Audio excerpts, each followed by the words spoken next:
Vous pensez que votre histoire est trop compliquée pour inspirer? Ces personnes ont transformé leurs épreuves en tremplin et vous pouvez en faire autant. Bonjour, je suis Juliane Mitra, fondatrice de la Storywriting Academy. Aujourd'hui, je parle avec vous des exemples réels de personnes qui ont transformé la discrimination, la pauvreté et le rejet en carrière florissante et en influence mondiale. Cas numéro 1, Harlan Hamilton. Il y a près de 10 ans, Harlan Hamilton était sans abri.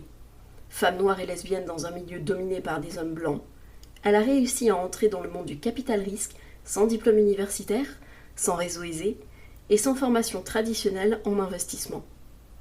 Elle a créé Backstage Capital, levant des millions pour investir dans des fondateurs sous-estimés. L'histoire d'Harlan, de ses nuits à dormir par terre dans l'aéroport de San Francisco jusqu'à son premier million, est devenue son atout le plus puissant. Elle n'a pas caché ses épreuves, elle en a fait le cœur de sa marque. Elle a parlé ouvertement des rejets qu'elle a subis en essayant d'entrer dans des cercles qui n'étaient pas conçus pour elle. Plutôt que de prétendre s'y conformer, elle a utilisé son regard unique comme avantage. Elle dit souvent « Je ne suis pas là pour jouer selon leurs règles, je suis là pour en écrire de nouvelles ». Cette audace a touché son public. Quand elle a enfin obtenu des financements, elle les a réinvestis directement dans des personnes qui lui ressemblaient, des fondateurs ignorés par le capital risque traditionnel. Ce qui est remarquable, c'est qu'elle n'a pas seulement réussi à entrer dans l'industrie, elle en a redéfini les contours et les codes. Elle a prouvé qu'investir dans des communautés oubliées, ce n'était pas de la charité, mais du bon sens économique. Aujourd'hui, Harlan n'est pas seulement investisseuse, elle est la preuve vivante que votre histoire peut transformer tout un secteur. Cas numéro 2, Lizzo. Avant de devenir artiste récompensée aux Grammy Awards, Lizzo a traversé des années de rejet de l'industrie musicale et de la grossophobie. Elle a connu la pauvreté, le doute de soi et la pression constante de devoir correspondre à un modèle imposé. En tant que femme noire dans un monde qui cherchait à la réduire au silence et à la faire disparaître, elle choisit d'embrasser pleinement son identité, en utilisant sa musique pour promouvoir l'amour de soi, la confiance et la joie. Ses chansons comme Truth Hurts ou Good as Hell n'ont pas seulement dominé les classements, elles sont devenues de véritables hymnes à l'empowerment. Lizzo n'a pas caché ses difficultés avec l'image corporelle.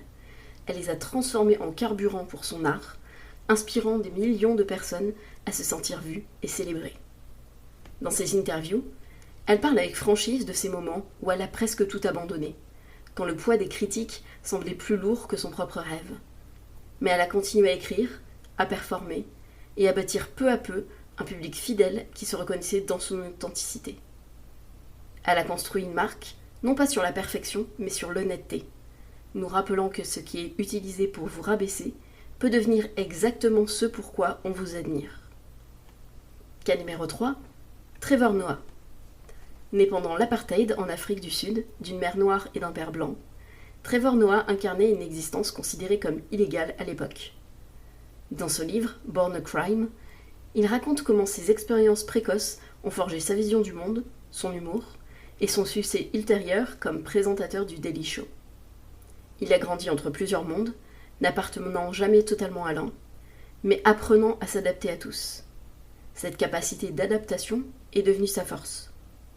Trevor utilise la comédie pour construire des ponts entre les cultures, aborder des vérités douloureuses et se connecter à des publics du monde entier.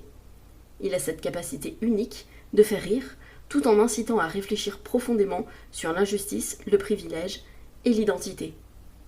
Il prend souvent un souvenir douloureux, le raconte avec un humour désarmant et laisse son audience non seulement divertie, mais aussi plus empathique.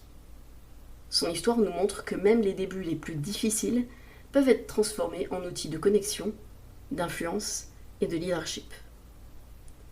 Vos épreuves ne vous disqualifient pas, bien au contraire.